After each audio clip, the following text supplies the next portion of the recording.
Good afternoon everyone, and welcome to our EOA Better Together webinar today. This is our 9th webinar in our first season of engagement and conversations with you, our members. So you're all very welcome. I hope you're all well today.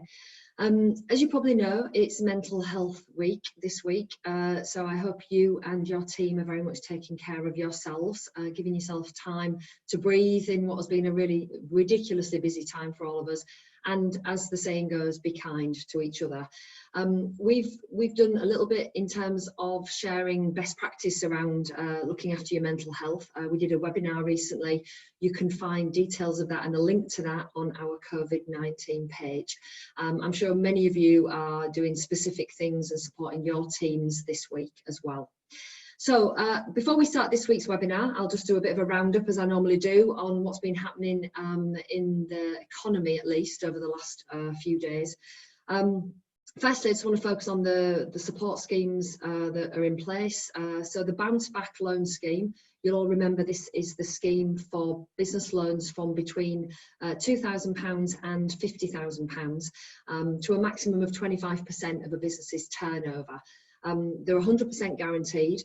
Well, they've really been very popular, particularly I think with smaller businesses, because they've been getting the money into the businesses very quickly. From yesterday's stats that I read, about £14 billion is now in the hands of over 460,000 UK businesses out of about an application group of about 580,000 businesses who applied. The Coronavirus Business Interruption Loan Scheme that I know some of you are already participating in, that's also been a very popular scheme, about £7.25 billion now in the hands of over 40,000 businesses and about 80,000 applications from which those successful submissions have come. The Large Business Interruption Loan Scheme, which I know a small number of our members have been successful with, there's been an increase there in the maximum loan. So it was £50 million, it's now £200 million. And some of you might have seen, I commented this week on the news and the criteria that surrounds that new threshold, which is businesses that do take money through that scheme are successful will have some criteria on them.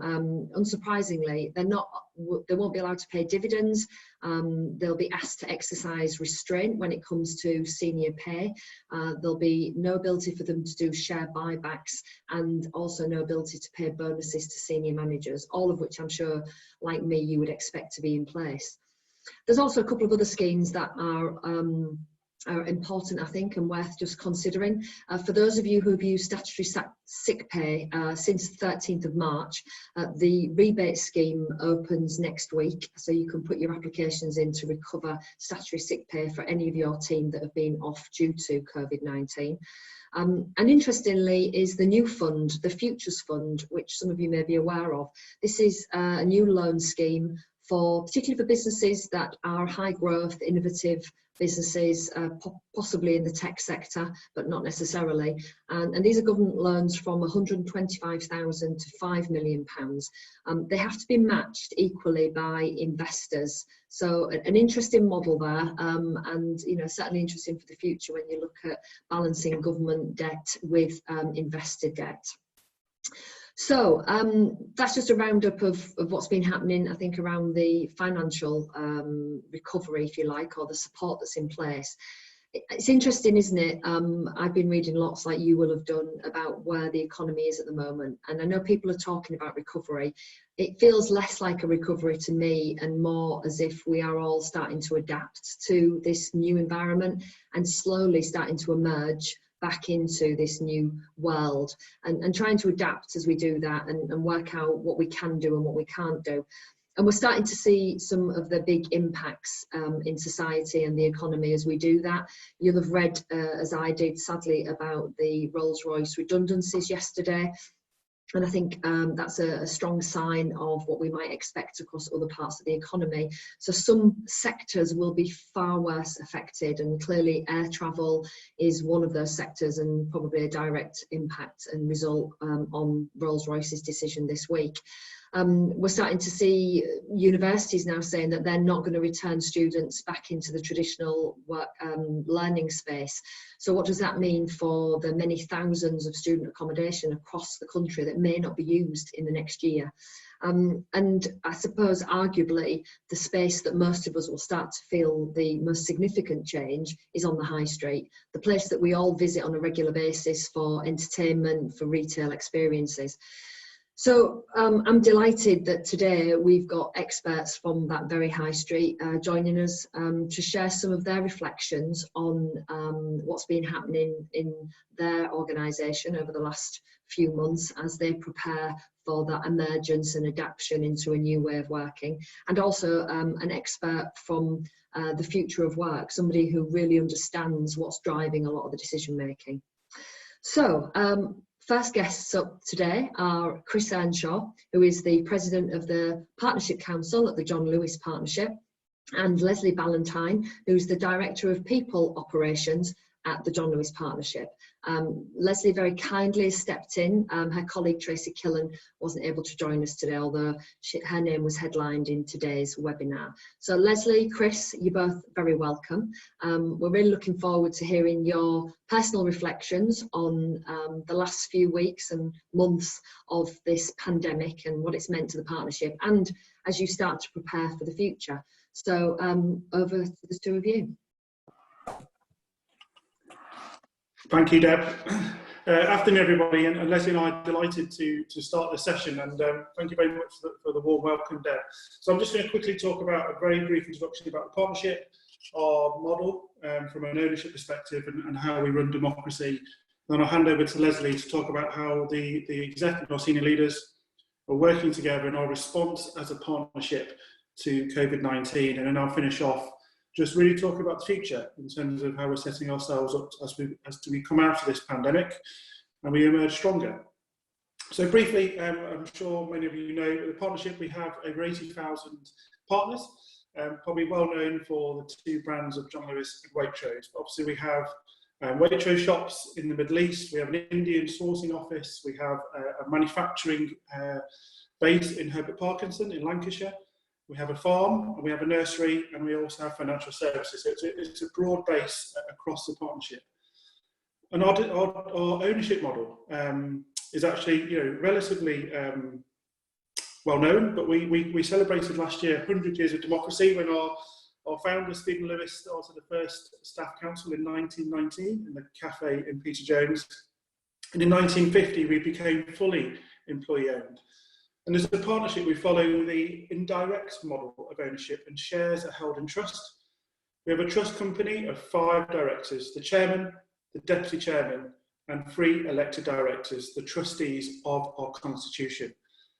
Earlier this year, Sharon White became our 6th chairman since we began in 1864. And the chairman, the board, and the partnership council are made up of elected representatives from the governing authority, where power is shared across the business. So from a democratic structure, we have 3 levels, around 3,000 elected representatives across the business. We have local representatives in our units and our head offices, the supply chain. We then have wider regional forums for opinion and ideas and conversations to be shared.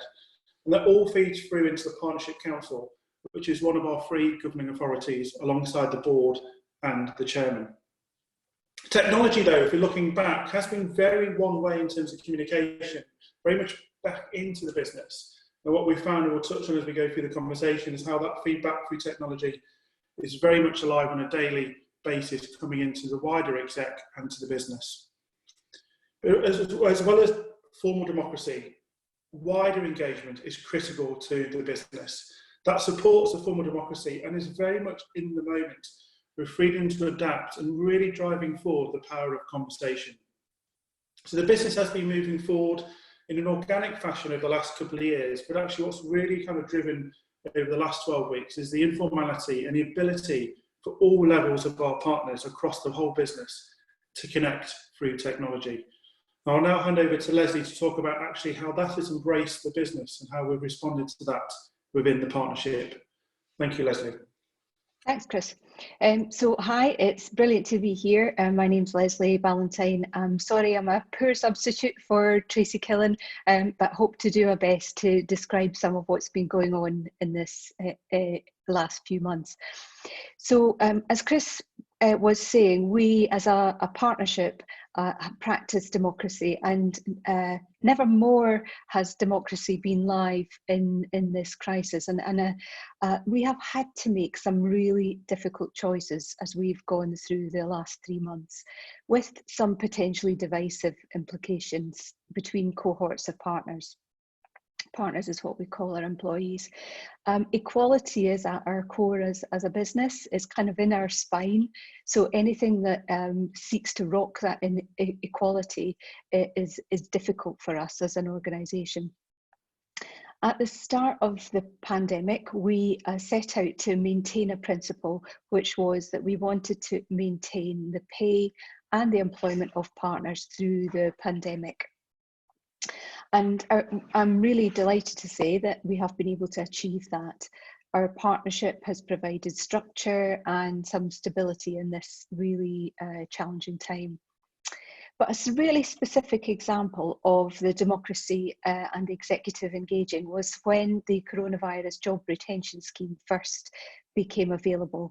And it is really rather scary to think that it's only 51 days ago that we talked with our Partnership Council about this new word, furloughing, and that what it meant and what it would mean for us as an organisation.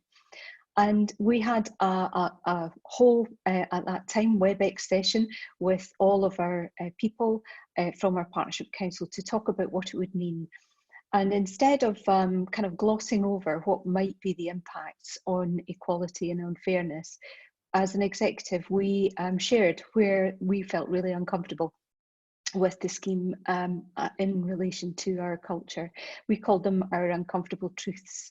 And that really helped to generate a healthy and honest debate and discussion about what the right thing to do for our organisation was. And as it stands, we now have around about 18,000 of our employees furloughed, and we even have a new word, which is unfurloughing. So hard to believe that's only 50 plus days ago that was our new discovery, but a real example of us working together. Beyond the democratic engagement, I thought I would say a few words about new working models, about flexibility and about engagement. So broadly, as Chris has described, those 84,000 partners are in 3 main cohorts. They're either working in our shops in Waitrose, or in distribution centres, or in physical sites where we've maintained them open. They're working from home, or they're furloughed. And in many ways, the positives of the pandemic are that it has catapulted our need for flexibility and has really accelerated our response to it. And it has at the same time presented some new challenges. So first of all, flexibility in terms of those people who are still working in what you might think of as a shop or a distribution unit. We have several thousand of our partners from John Lewis who have willingly chosen to go and work in Waitrose shops or in distribution units. They're not contractually required to do that, but they have done so. And what the positive of that is that we will get a huge amount of cross-pollination between the 2 brands. We'll get progression and promotion that will come from people learning new skills and learning to do something different and seeing something from another perspective. As well as that, we've been able to use our learning from our business units that have been open. Social distancing is our new language, and we are using what we've learned in Waitrose shops elsewhere as we start to think about opening our John Lewis shops and head offices. In the initial phase of the crisis, if you remember back pre-social distancing, our shops were trading their socks off, and it really was like peak, but without the support that we normally put in for peak, and with absence running at about 13% at its maximum. So those panic buying days seem dim and distant, but they were really only a matter of a few months past, and that felt very different for that population. Moving on, working from home, we stood up technology for about 6,000 partners to work remotely from home, not just traditional head office workers who might be more familiar with doing that on an ad hoc basis, but administration staff and contact centre staff. And we've discovered that there really are very few things that you can't do virtually. In my own area of responsibility, we've still got paper P45s, which is a source of much annoyance for my team, but pretty much we've discovered you can do everything virtually. What we've also discovered is the technology has been a great leveler. So we've been able to feel a bit about our workforce, and as we call it, understand the person behind the badge. So nobody bats an eyelid when, for example, on a partnership council call yesterday, one of my colleagues' mothers stepped into the kitchen and opened the fridge and took out the milk and shut the fridge and left the room. That didn't bother anyone in the slightest. And I think it's a great example of how we're starting to enable technology to understand ourselves more. Then on furlough, we are starting to give attention to thinking about reintegration back into the workforce. For most of the partners who've been on furlough, it wasn't their choice. It wasn't their choice to give up working for a period of time because their business unit closed. And so that has created some sense of division between those that are working and those that have been furloughed. And we're thinking about how we integrate them. Looking forward, to what this means in terms of flexible working, just to give you a glimpse of where we're investing effort. So we're only going to use office space where it is needed and where it's necessary in the short term because of social distancing or public transport issues, but that is likely to be the prevalent way of working going forward. Recognising, of course, that not every job and not every individual is suited to working from home. And we're giving a huge amount of attention to well-being and resilience. As an example, working from home means less boundaries, a greater sense of burnout. Travelling to offices means running the gauntlet of public transport, and continuing to work in supermarkets means adapting to the new normal environment.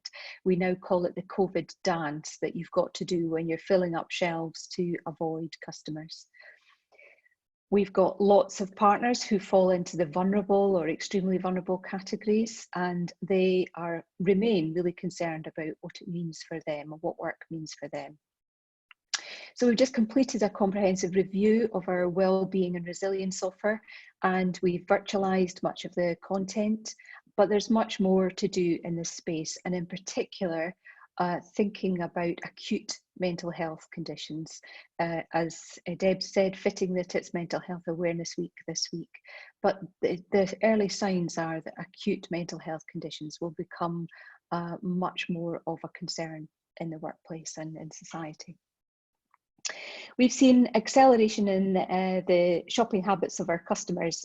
Online food shopping has now really been not necessarily the norm, but it's become much more common a way of shopping. And it's unlikely that we'll fall back into the patterns that we had previously. And then, as Deb's mentioned, we haven't yet opened any of our John Lewis shops, but as we do, it will be interesting to see how the change of behaviour of our customers in department stores results in us needing to change our proposition. Shopping won't be a leisure activity for months and potentially years to come, and that is giving us the opportunity to do some deep thinking about the role our shops play.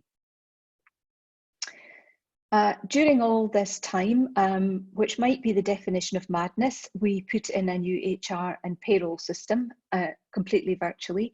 The solution is 100% mobile optimised, and although it was extremely painful to put it in, and I've got some scars to prove it, we are now reaping the benefits of that scheme because our partners can check their hours, book holiday, check payslips from anywhere in the UK off their mobile device. And we've also overhauled our internal communications. Our 3/4 of our partners have got access to the communications app that we use to give them news and stories, and they can comment and like and blog on articles. So that's a whirlwind whistle stop through some of the impacts on our business. Chris, do you want to say a few more words about engaging using technology? Yeah, no, thanks, Leslie. And just to close it off before I hand over to Deb. So I think from an engagement perspective, April, we saw 74 virtual forums across the organisation, 10 virtual council meetings between the exec and council. Actually just shows actually the broadness that you can reach very quickly to enable a conversation. But as a result, we are engaging with partners that are furloughed, as Leslie said, partners who are active, either head office, working from home, or in our shops. And I think the key thing that we've been trying to strike is, building on the trust that's been already there. And Sharon's using, as Leslie talks about, actually how we can really engage across the internal communications to drive the communication right from the chairman to all of our partners. And transparency through technology has been absolutely key throughout all of this for the partnership. But as we know, transparency brings its own level of ambiguity, that we don't always have the answer straight away. And the expectations that leaders do actually even continue to ask the questions of everybody being involved and everyone working from the same level of information. It's really key that elected reps and leaders have taken time to embrace the new technology. And actually what that's driven is the right level of conversation through Google, and we started to trial Zoom. But more than ever, more partners than ever are actually engaging in our business through Google+, through our local intranet, and actually around 60,000 partners are engaging with us through that. It's enabled partners through council to be at the sharper end of decision and opinion being shared in the moment. And actually before, we would have maybe had 4 meetings in one of our head offices, in one of our training centres for those conversations to take place. And our challenge as an organisation is how do we keep building ourselves even stronger when we move through the pandemic? I think one of the things we need to reflect on is everyone's been virtual, but when we start to build our head offices back into the physical location, you'll have a mixture of people in the room and virtual, and how you connect the two is going to be really important, that you don't feel you're not part of the conversation. We know technology will never replace face-to-face, but what it's shown is it can be a real enabler for opinion and for the conversation to be instantaneous. And a key example of that in terms of looking forward, we are accelerating the partnership strategic review around actually emerging stronger, but actually setting ourselves up for success over the coming years. We're engaging with 80,000 partners through the intranet and through other means to ask actually what is it important to them. And actually we'll do the same then with our customers. And using technology, again, will really give us greater data, richer insight that we can really base our decisions and our strategic thinking upon. We've got some big choices and decisions to come as a partnership, but what we've seen through technology is enabling the foundations to shape those discussions and enable us to navigate through the moral maze that we'll continue to face into as a partnership. So, Deb, I'll hand back to you, and then obviously we'll bring in Anna. But thank you, Deb. Thank you so much, both of you. Gosh, there's a few things that I'm keen to pick up on from what you both said. Some great lines there about some of the reflections, Leslie, uncomfortable truths, difficult choices, the moral maze. Gosh, it sounds like a Radio 4 programme, doesn't it? We'll come back to you both in a second. So if you would like to leave the stage, I'm now going to invite Anna Thomas. Anna is the co-founder and director of the Institute for the Future of Work. We had the pleasure of Anna's chair, Naomi Clymer, joining us for the Robert Oakeshott lecture earlier on in the year. Seems like a lifetime away now. But I'm absolutely delighted that Anna's joining us today. Now, ironically, given that Anna is the voice of the future of work, we've got a few technical problems. So I think we can't see Anna, but we can very much hear you, and I'm hoping you're there. I am, Deb. Thank you very much for having me, and to Chris and Leslie for your insights into the challenges and opportunities from an operational perspective. So many apologies that my camera isn't working. It's a first, this technical hitch for us, but this is the pandemic is a first too, and this can be an experiment in communicating without a camera on Zoom.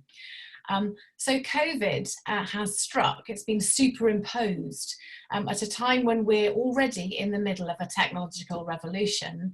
And as Deb mentioned, it was only in February, just before the lockdown, that our chair, Naomi Clymer, gave your Oakshott lecture, speaking about how technology was impacting on the economy, on the workplace, and most of all on people in our increasingly hyper-connected world. So we're in the middle at the moment of a new technological or fourth industrial revolution, which is characterized by the emergence of AI, data-driven technology, the Internet of Things, and a fusion really of these technologies and others with the internet, so that the digital technologies and the physical worlds that we live with are merging and becoming increasingly integrated. We're also, we hope, heading towards what we're dubbing a fifth industrial revolution or technological revolution, which refocuses the whole industrial revolution narrative on people, as we increasingly look for ways to make technology more human-centered and about people, aiming for a better balance and collaboration between machines and humans, one in which our most essential human skills are valued and augmented alongside the use of technology, the 3 C's: creativity, care, and communication. Perhaps the theorising has been put aside for now. COVID has impacted in far-reaching ways, as we've just heard from Chris and Leslie, on the world of work. It's a massive economic shock as well as a health one, and we can see that at a number of levels: individual level, firm level, and systems level. So at a sort of macro level, it shrunk and reshaped economies by suppressing supply and demand that depend on close human contact.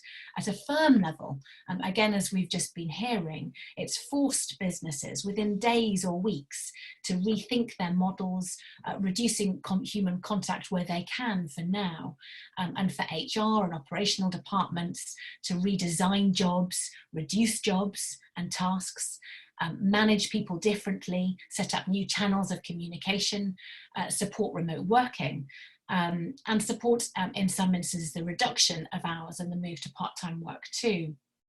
But perhaps most importantly, it's impacted hugely for people, for individuals who are coping with the upending of the world of work that they know and were familiar with, and at the same time coping with really high levels of uncertainty about career prospects, about next and when it will happen, the changes will happen.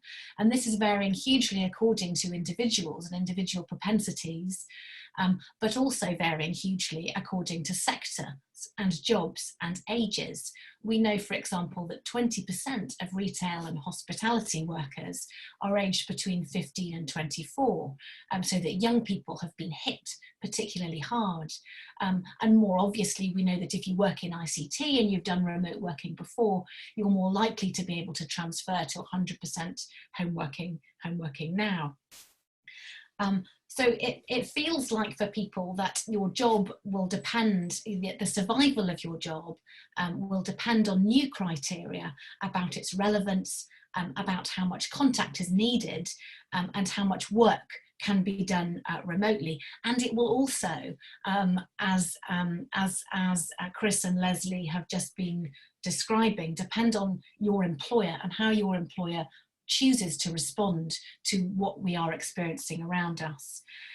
And that takes me back to technology. Although COVID has our attention now, underneath a lot of the things we're looking at is the acceleration of trends that have been there for quite some time. And decisions are being made now about the use and applications of technology, which means that businesses and peoples in the businesses are accelerating use. And we're seeing structural and cultural adjustments in each of the areas I've talked about above. So while we don't yet know exactly how COVID itself is going to play out, or how deep the downturn will be, we do know, as we've heard from Leslie, that uses and types of technology is accelerating. It's being used more creatively and in different ways. We know to a large extent that this is depending on the decisions that are made and how employers will respond to it. We know as well this is a time when we are all asking the bigger questions about work, and it's right that we ask these questions about what we value about it, including the nature of sort of essential key face-to-face retail work, about what we think, what is good work, what is good furloughing, what do we want to hang on to from the changes that we're undergoing at the moment and that we're experiencing, and importantly, how can we better align what works for employees with what works for business. So we've started some very early research and spotlight reports, and that has included some interviews with employee-owned businesses, which has caused us to ask, are there aspects of employee ownership which make transition better and easier for both employers and employees? Are you less likely to lay people off, for example? Is furloughing a better experience in terms of the decisions that you make and the way that you communicate or consult with your employees? Is unfurloughing a better experience too? And also perhaps less thought about, and there's even less research on it, what are the advantages in terms of drawing from the creativity and innovation in your workforce to pull together and think about ways in which we can begin to solve some of the challenges that we've heard about already. So it's been, so wrapping up, there's not a lot of research. We'd like to do more. We'd like to hear from you, your experiences of what challenges you've been facing, whether you're using technology differently, and what changes you're likely to keep and what are likely to move on. It's fantastic and uplifting to hear the example of John Lewis as a model case study, reviewing things and thinking about implications on well-being and creative ways of engaging your workforce as you move through this transition.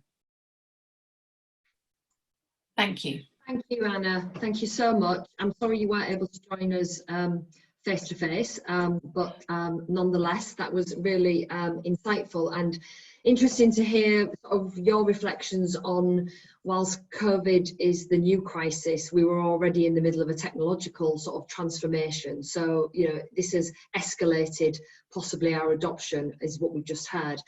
Chris, Leslie, if you want to unmute yourselves, put your videos back on. Nice to see you again. It's like people stepping back on the stage with you. It always makes you feel more comfortable. So sadly, Anna can't be seen, but she's very much in the room. So we've got quite a few questions coming in, but I'd like to just kick off with questions for Chris and Leslie, really. And this is a bit of a top of head. I'd really like to just talk from the heart. Somebody submitted a question before we came online saying, when you think about what's changed, what do you think you want to hold on to personally? What's changed for you? And once you've answered that, I'd like to then think about the organisation. You know, you talked about a lot of change, but what's the one? Is there one big thing that's changed in this crisis that you want to hang on to? Leslie, you're smiling, so I'm going to come to you first. The trick is not to smile. The trick is not to smile. Oh, brilliant. Thank you. Well, personally, as you can tell probably from my accent, I hail from somewhere north of Watford, and that's where I am just now. So I'm in Scotland. But up until March the 16th, I was travelling on a weekly basis to London and to Bracknell, up and down on the plane every week. And I have barely budged from my living room since that point in time. And there's been some downsides of that, but there's been some really positive upsides as well. It's been lovely to spend a bit more time with my other half, to do a bit more gardening when I get the chance, and you know, just to be around my home perhaps much more than I ever have been. Appreciating though that I'm lucky to have the space to work in and lucky to have a home to be in. Will we do Chris's personal one and then come back to the organisation? Yeah. Chris? Yeah, no, mine's very similar, and I live northwest of England, so yeah, it's the commute to Victoria and Bracknell has also just given a gift of time. We're as busy as we ever are, but from a personal perspective, what's changed is probably recognising and reinforcing the time with the family. And it's a very small thing, but actually just sitting down and eating dinner with the children and Nikki, which again, probably for the last 3 or 4 years has been rare, apart from weekends. So that's one thing I treasure. When we're talking about mental health this week, it's interesting how both of you have played on that. So corporately, what's been the big change or the big learning lesson that you don't want to lose as we move forward into the next stage of life? Honestly, I think, yeah, are you smiling? You go for it. You always smile, Chris. Gosh, there is many, but I'll probably pick the top 2. I would say speed of decision making. You know, we're a complicated business, a wide-ranging business, and the ability and the space. Actually, this has allowed the senior leaders and the exec to make decisions of the moment, using opinion to shape and influence some of those there. And probably the second one is, I think, in dark times for the country, the whole society, and the partnership is actually in a strong way. It's brought the partnership closer together. Yes, we've had some tough decisions, and we've had to create some real kind of real clarity around our approach. But actually, it has connected, not just from a democratic perspective. It's connected the business at all levels, which I think we've got to hold on to as we come through this. Okay. Leslie, got anything to add to that? I would say the kindness that we've shown each other as an organisation. There's been perhaps less judging than there has been in the past, but also the acts of kindness that have taken place across the organisation, just understanding people in so different and difficult positions. This morning, my own team launched the very first partnership radio hour, which was just full of shout outs for different people doing different things. And it was just brilliant to listen to, so uplifting, an hour's worth of people saying, thank you for doing something for me. And for me, it's keeping that kindness and spirit of working together. Okay, brilliant. Thank you for that. Anna, it's very strange talking to a blank screen, but I know you're there. Out of the darkness, you will appear. So is what you heard from Chris and Leslie, is that in line with what you're hearing from other organisations, how this rapid adoption of technology across the business has now led them to do quite different things? Is that what you're hearing across the piece, or is it just that this business of the scale it is able to respond, faster or more comprehensively? I think in terms of big strategic decisions and shifts and speed of decision making, it's perhaps more universal. I think the really striking difference, although it's very early stage in our research, is the heartwarming sort of stories about kindness and lack of judgment and how it's brought the partnership together. It could be that we're early on in our research, but it could be this is something that is associated with your business model. So I guess one of the challenges for all organisations from a technology perspective is we're all employing technology, and you just described it very well in the partnership, and that technology and new ways of working have clearly had some benefits. Is there a danger that we just slip back into the old ways of working? One of you said, and I can't remember who said it, something about face-to-face and the power of face-to-face. Is the draw of face-to-face going to mean that we're just going to slip back and the technological revolution, the fifth technological revolution that Anna's just described, doesn't actually happen because we all go back to a comfort space? So how you feel, Chris? You're nodding, so I'm going to take that as you don't answer that one. So don't nod, don't smile. Don't nod, don't smile. No, it's a very prevalent point. Actually, Leslie will tell you, actually, it's a conversation that's taking place across the business now. Is actually we need to keep hold of what we've learned over these last 12 weeks and actually how do we build that into our new way of working. I don't think you can't beat the face-to-face interaction in terms of building relationships, conversation individually and then collectively.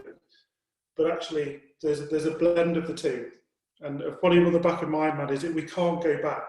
There's probably a middle ground to be made, I would say, and we can use how we connect that across, not just internally, Deb, but actually with our customers as well, in terms of really responding to what our customers are saying, which will change on a daily, weekly basis.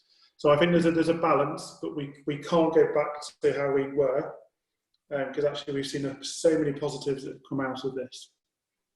Anna, you talked about the fifth industrial revolution. I think that's how you described it. And you said this is the opportunity or the cause of making technology more people-centred. And you talked about the 3 C's. Could you talk about creativity, care and communication? Could you just expand on that a little bit? That's a new concept to me. So I'm just keen to understand, and has that got a resonance with this learning that organisations are going through about the necessity to adopt technology, but now the opportunity to really embed it in a more sustainable way? Well, I think it's just a neat way of summarising that what we know and we recognise are sort of human skills that cannot be automated, these human things. And I think that just observing in real time, if you like, the case study of John Lewis and what you, Chris and Leslie, have been talking about, you have yourselves talked about creative ways of using it creatively, Zoom, to keep in touch with each other, setting up webinars. You've talked about care and well-being and using, in fact, setting up new radio shows, with that in mind, or ways of communicating with your staff with that in mind, and all of those fall under the umbrella of communication. So you've yourself given examples of each of those 3 C's. Also, I can't help slightly reverting back to the previous question and Chris's response to it in terms of what's going to change. I would also say, speaking from the dark, Deb, but in real time commenting on what I've heard from Chris and Leslie, that you have identified things which are not going to revert to the way they are before. You've talked, Leslie, about shifting to remote working and welcoming that, and a different sort of policy, if you like, about how you intend to use office space. And together, listening to you together, there are indicators of a cultural shift, which it isn't going to be possible to undo as the lockdown lifts. So I would say that there will be changes in each of these areas for sure. It's just a matter of, it's just a matter of extent and pace, which will to a large extent be in your hands. Yeah, Deb, can I just follow just a very short point? It's our purpose as a partnership is very much around people, partners and customers, and it has absolutely reaffirmed that. In terms of, our purpose is around people, and actually it's fair to say through technology, where the answers are there, and they're there from people internally and with our customers, and actually the technology is proving the speed that we can respond to that. I mean, it's interesting, isn't it? Because there is a big elephant in the room here, which people often avoid, but I'm not going to, which is, and this isn't just the case for the John Lewis Partnership, it's for every organisation. We've had this dramatic necessity to adopt technology, some of which will have worked better than others, and no doubt there's many organisations now thinking about what does that mean to the workforce in terms of how many people do I really need. So whilst we're facing the prospect of job losses because of a downsizing of the economy and the recession that we all know we're inevitably going to end up in, there's likely going to be also some downsizing of organisations because of this adoption of technology. And in an organisation like the Partnership, with that preeminence of people, how do you start that type of conversation? How do you talked earlier on about the uncomfortable truths and the difficult choices, and I'm sure I'm not speaking out of turn when I say that the John Lewis Partnership is no different to many others. You will be facing challenges. How does your ownership structure, or how is there ownership structure at all going to help you having those difficult conversations? Leslie, I'm going to look at you because Chris has been under the spotlight for a while now, and people is your thing. So I'm really keen to understand, what's going to guide you so you can deal with those conversations. Thank you. So yes, the ownership model will play an integral part. I mean, I've been in the John Lewis Partnership for 29 years, and I drank the Kool-Aid a long time ago, so you'll have to forgive it if this sounds like it's some preaching from the converted. However, I think the practical things are not to dress up in cotton wool. Our partners can sniff out BS at 100 miles away, so don't dress it up, because they will know probably as soon as or sooner than management will what it is that's going on, because they can see and sense how customers are behaving, and they can see and sense what that means for us as an organisation. I think second thing is to think of it as opportunity, and to think about how our partners can use change as an opportunity to develop new skills, to try something new, and to consider a different path in their career. I started out my life in John Lewis trading in shops, and here I am in HR via a number of different routes. And there are many examples of people that have done that. And so for me, it's giving people the opportunity to see change as an opportunity to develop and grow. And that might be developing and growing outside the partnership. And that's okay too. So, you know, not seeing that as a failure if that's something that an individual wants, or if that's needed at that time.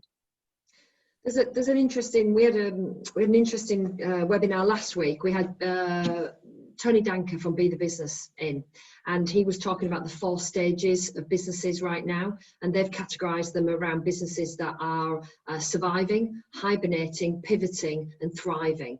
And it was really interesting. His assumption is that you can move between those.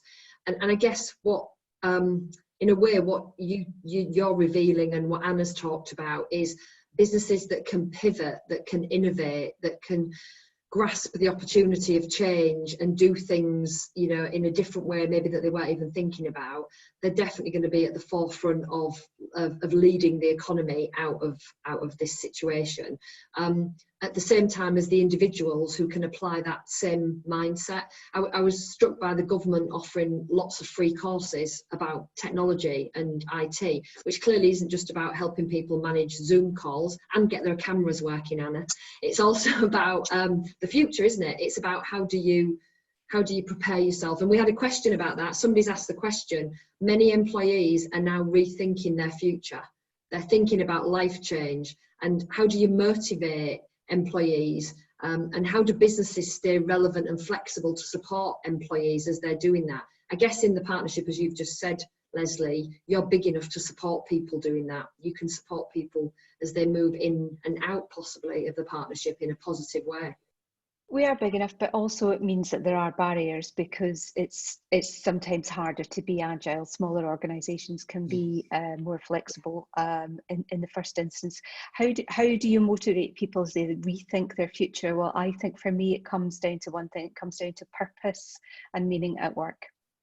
And if you can enable people to understand what is the purpose and the meaning of the work that they're doing, then they will feel fulfilled and they will feel satisfied, and they will reshape their work environment, their physical infrastructure, their what they're doing in ways that we just don't imagine they can do, because they feel connected to a purpose and a meaning. And for me, if I keep trying to remind myself that when we're in deep conversations about specific policy X or specific policy Y, I think you have to bring yourself back to what's the purpose and the meaning of what I'm doing.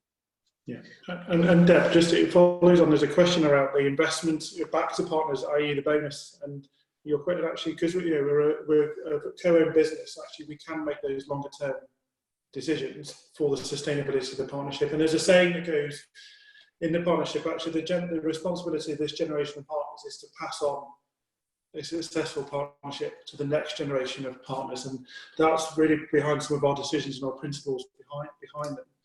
And you know, we paid our lowest bonus this year for since probably Second World War time, but that 2% was probably cheered as loudly as the 18% and the 20% we saw 10, 12 years ago, because actually it's still a bonus to 80,000 partners in a very tough climate of retail, and that's around the communication. As Leslie says, we don't wrap it up. We're very honest about our projection around profit year in time.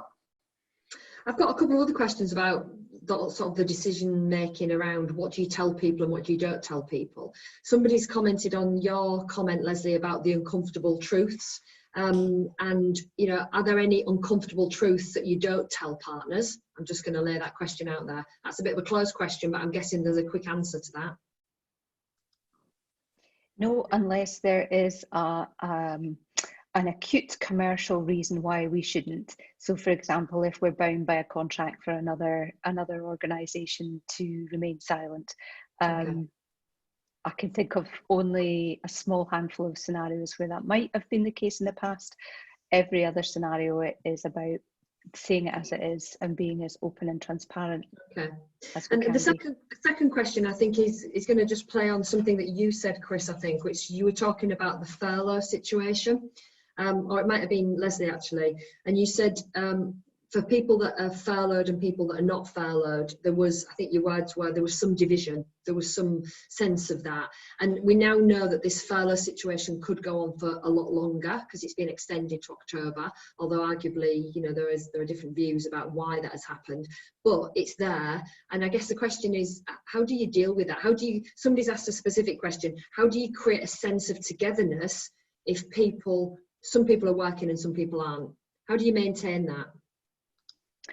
Extremely difficult to maintain that, especially since the rules of the furlough scheme sort of restrict how much communication and news that you can give to individuals.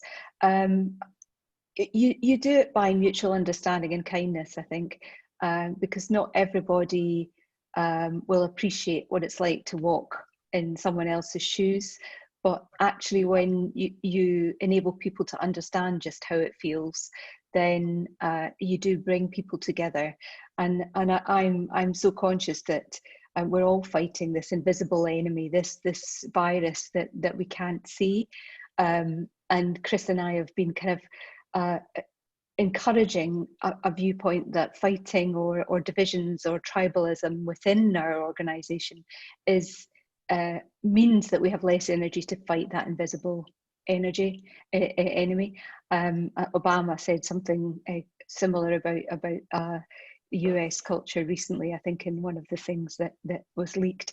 And so it's really enabling people to understand what it's like to be in someone else's shoes. This week there's an anonymous letter to our Gazette from a partner and employee who has worked in the partnership for 44 years, and they're describing in a really heartfelt way, actually made me cry when I read it, how it has been for them being furloughed. And if those partners who are feeling antagonism towards that individual could read that, and they will, then I think that understanding will bring about the sense of unity that we so need in these times. Thank you. We've just got a couple of minutes left. Anna, I guess I'd like to just bring you back into the conversation around the future of technology now, because, you know, we're looking at the future of work and we're looking at the future of the economy, and all of these businesses, the partnership's one, you know, large example, but you've got many more businesses listening in who will have recognised a lot of what Chris and Leslie have been talking about: speed of decision making, using technology because they've got to, hoping to hang on to some of what they've learned and look to the future.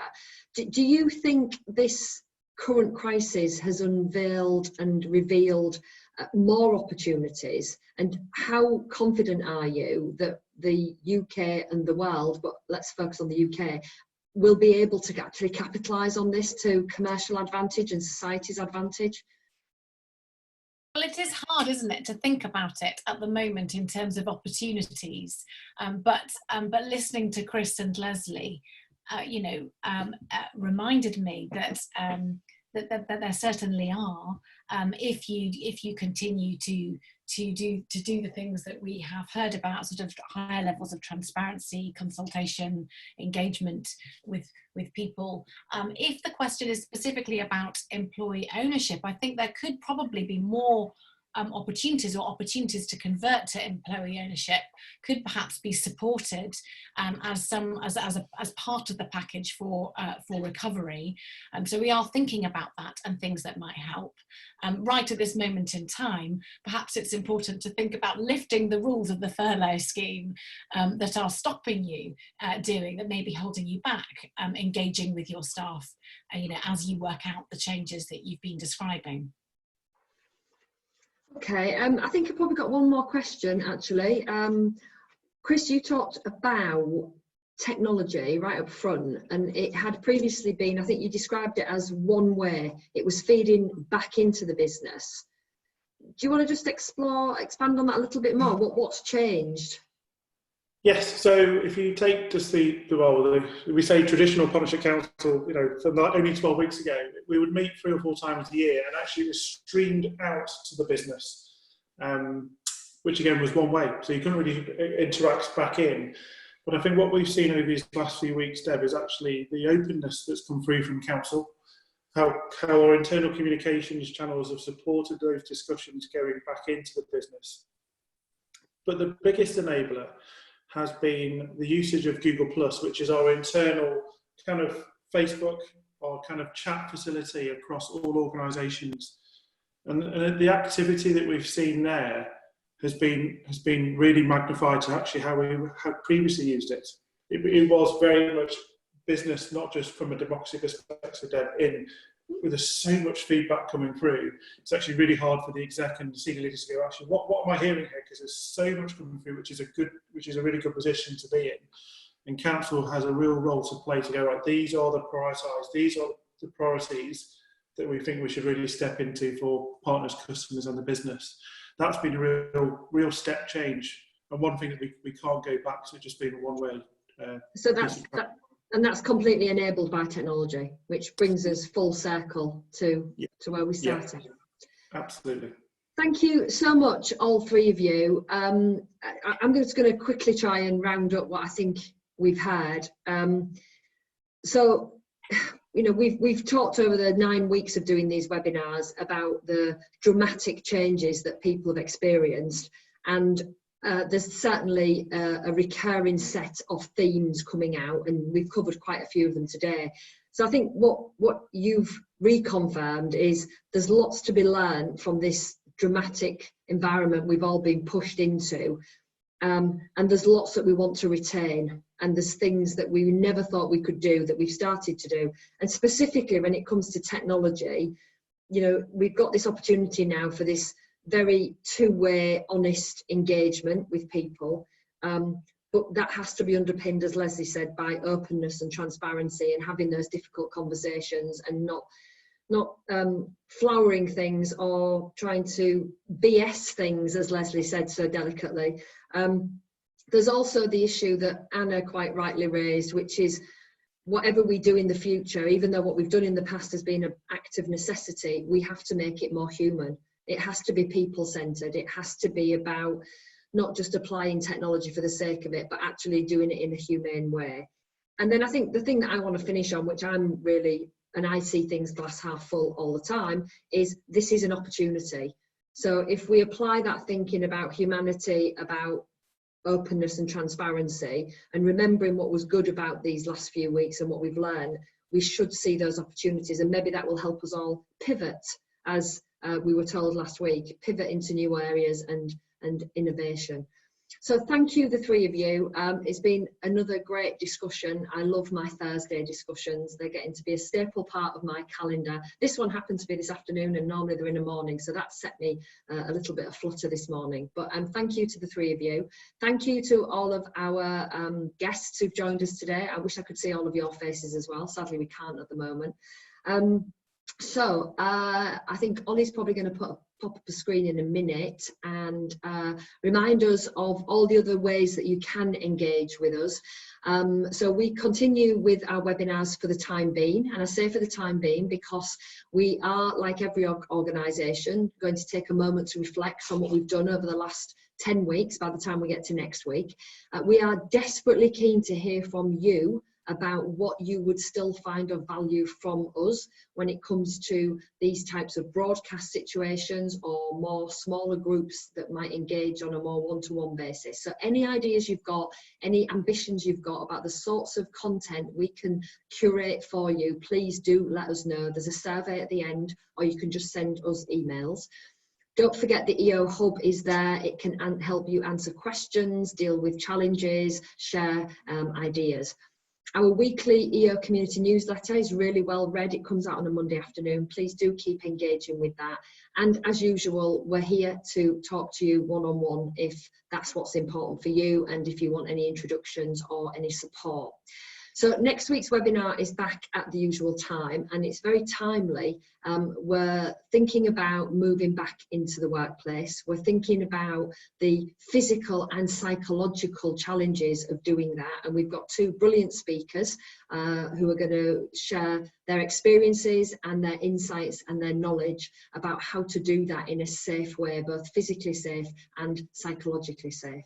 So I hope you can join us next week. I hope you enjoy the bank holiday. It'll just be another day for many of us. It will feel just the same, but try and get out in the garden, have a drink because it's going to be nice weather.